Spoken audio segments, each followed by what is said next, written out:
একটা পত্রিকার প্রধান শিরোনাম হচ্ছে যে যোগ্য ডিসি খুঁজতে খুব কঠিন হচ্ছে, যোগ্য ডিসি জেলা প্রশাসক খুঁজে পাওয়া যাচ্ছে না। ডিসিরা সাধারণত রিটার্নিং অফিসার কর্মকর্তা হিসেবে কাজ করেন। ওই সংসদীয় নির্বাচন যে আসন, ওই আসনে তারা ইলেকশন কমিশনের প্রতিনিধিত্ব করেন। সো রিটার্নিং অফিসাররা বা জেলা প্রশাসকরা সাধারণত নিরপেক্ষ হওয়া খুবই জরুরি, আপনি একটা যদি অবাধ সুষ্ঠু নির্বাচন করতে চান। তাহলে গত বুধবার থেকে এই ডিসি পদে 28 এবং 29তম প্রশাসন ক্যাডারের বিসিএস যারা ব্যাচ তাদের সাক্ষাৎকার চলছে এবং জানা গেছে জনপ্রশাসন মন্ত্রণালয় থেকে যে যোগ্য প্রার্থী খুঁজে পাওয়া যাচ্ছে না। কেন?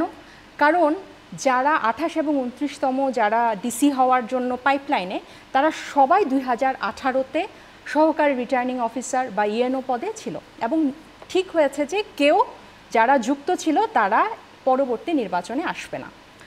এবং যারা যোগ্য, যারা গত 18 নির্বাচনে সংশ্লিষ্ট ছিল না, তারা দেখা যাচ্ছে ক্রাইটেরিয়া মিলছে না। হয়তো তাদের 2 বছর মাঠ প্রশাসনের অভিজ্ঞতা নাই, বা তাদের এসসিআর রেকর্ড বা তাদের শৃঙ্খলার 5 বছরের একটা ক্লিয়ারেন্স লাগে, নানান জটিলতা আছে।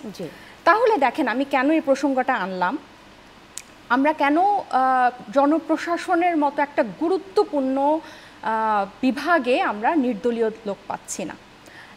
এবং হাসিনা বা ফ্যাসিস্ট বা ফ্যাসিবাদ বা ফ্যাসিজম, স্বৈরতন্ত্র যে সকল কাঠামোর উপর ভিত্তি করে রাজত্ব করে তার মধ্যে অন্যতম হচ্ছে এই ব্যুরোক্রেসি। তাহলে আমরা এই জুলাই সনদে কি আছে? জুলাই সনদে আছে যে এই লোকগুলোর একটা নিরপেক্ষ বডি তাদেরকে মানে পিএসসির প্রধান যে একটা নিরপেক্ষ বডি তাকে নিয়োগ দিবে, প্রধানমন্ত্রী দিবে না।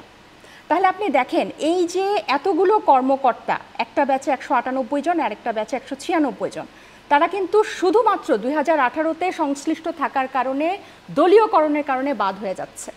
তাহলে আপনি কি এই ব্যবস্থাটার বিলোপ চান? অবশ্যই আমরা এই ব্যবস্থাটার বিলোপ চাই।